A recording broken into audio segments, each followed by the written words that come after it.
A quiet night, a sleeping village, and then a blanket of invisible air that stole breath, life, and the morning light. This is Lake Nyos, a lake that killed a town in its sleep. To understand what happened at Lake Nyos, you first have to picture the place. Nestled on a volcanic highland in northwestern Cameroon, Lake Nyos sits cradled in an ancient crater. It looks like many peaceful mountain lakes, deep, still, and framed by green hills. Villages dot the slopes. People farm, trade, and sleep within easy reach of the water's edge. Life here followed the slow rhythms of weather, planting, harvest, and the quiet passing of days. But Lake Nyos was different underneath. It hid a secret, a slow, invisible buildup of a gas called carbon dioxide. Over years, small amounts of this gas seeped from deep magma beneath the lake into the cold, deep water.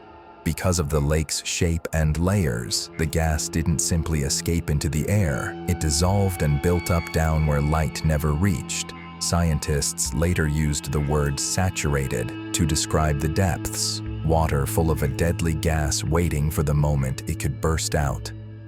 Then, one humid night in late August 1986, that moment came. On 21st August 1986, a cloud of carbon dioxide rose from the lake and rolled down the hills into the sleeping valleys. People were found dead in their homes. Animals lay where they had been tethered, and an entire patch of countryside fell oddly silent.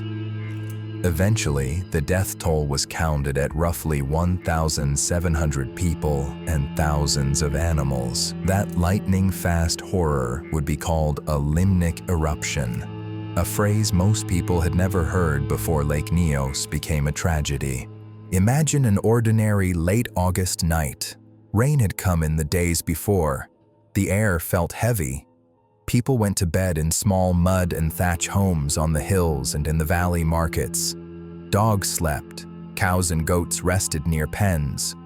The night was quiet in the way that rural nights are.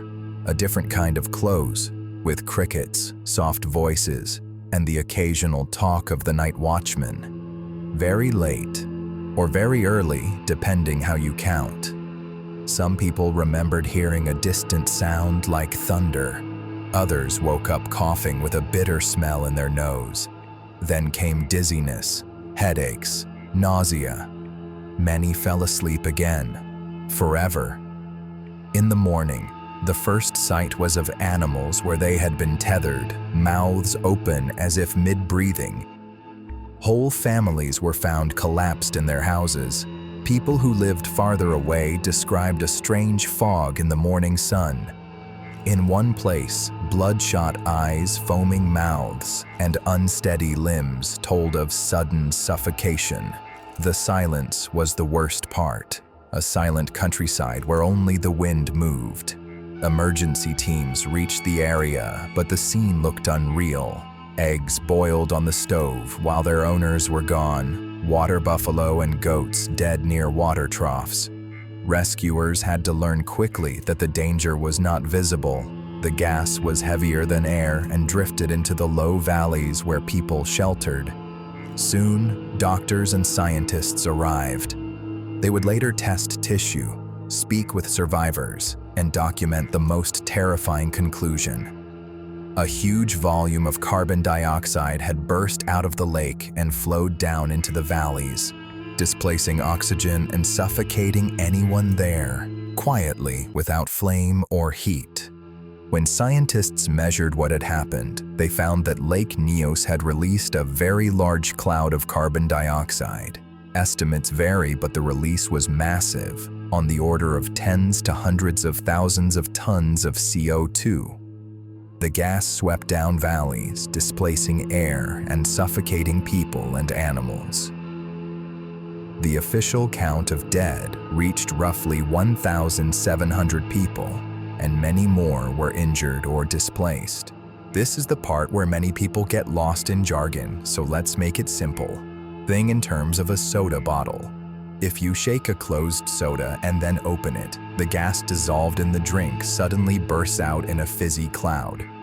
Under normal conditions, that fizz is harmless. But imagine if the soda were enormous, a lake, and the gas inside was carbon dioxide seeping up from magma below.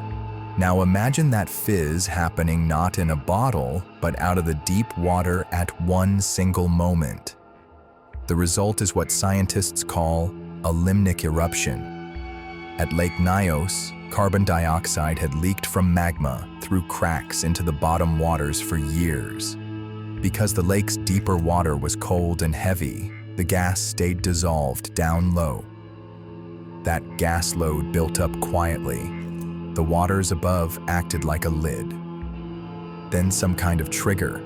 Scientists have suggested anything from a small landslide into the lake, a temperature change, or a small earthquake upset the balance. Once the top layer of water moved and the deep water rose, gas came out of solution. As that gas expanded, it bubbled up in a violent column.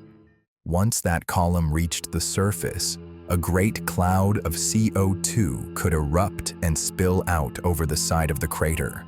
There's no fire, no flame. CO2 is invisible and heavier than air, so it hugs the ground and slides down the valleys like an invisible tide, pushing breathable oxygen out of the way. People who breathe that air lose consciousness within minutes. The days after the event moved like a nightmare. Help came from some local directions, but the size of the disaster required international attention. Teams of doctors, geologists, and aid workers arrived to treat the sick, count the dead, and measure the air and water. Hospitals filled with people gasping for oxygen or suffering neurological symptoms. Survivors reported strange smells, ringing in the ears, and vivid dreams that troubled them for years. The medical picture was complex. Doctors found some patients suffering from asphyxiation-like symptoms, others had eye and skin irritation, and some never fully recovered their cognitive function. Studies later cataloged the medical effects and offered careful descriptions of how exposure to high concentrations of CO2 causes loss of consciousness and death.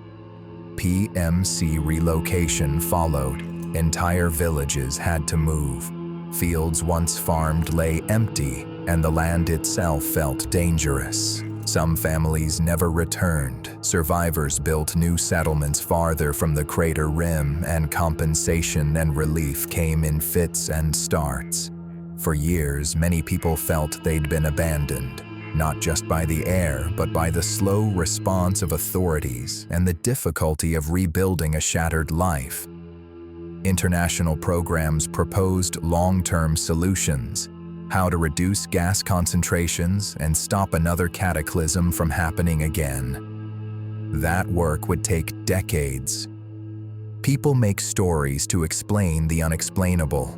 After Lake Nyos, rumors rippled faster than official reports. Some villagers said it was a curse or the mountain's anger. Others suspected secret weapons or a deliberate act. Internationally, wild claims circulated before the science coalesced. But the best supported explanation remains the Limnic eruption fed by magma-sourced CO2, confirmed by chemical analysis and geological studies. Scientists have been careful to test and retest the data, and with fieldwork, lab analysis, and modeling, the Limnic explanation holds up.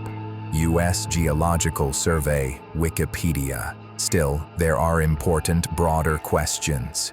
Could this happen elsewhere? Lake Kivu, straddling Rwanda and the Democratic Republic of Congo, contains similar gas-rich deep waters and millions of people living on its shores, a risk that scientists watch closely. And the Lake Nyos story raises ethical questions. How do you balance urgent relocation and the rights of people attached to their land? How should poor communities be protected from rare natural hazards that governments may not prioritize? The answers are partly scientific and partly social. Engineers can build pipes, governments can fund relocation, but trust and long-term support are needed to heal communities. Lake Nyos teaches a hard lesson. Nature can be silent and deadly in ways we do not expect.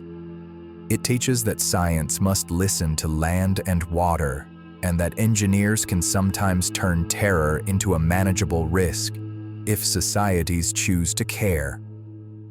Above all, it reminds us of the human cost. Lives ended in sleep, families uprooted, and communities rebuilding piece by piece. If there is one thing to take from this story, it is to remember the names behind the numbers and to act before the next quiet danger finds its voice. What do you think? Should governments invest more in monitoring remote natural hazards? Would you want to know if you lived above a risk like this? Leave your thoughts below, and if this story moved you, please share with others so these lives are not forgotten.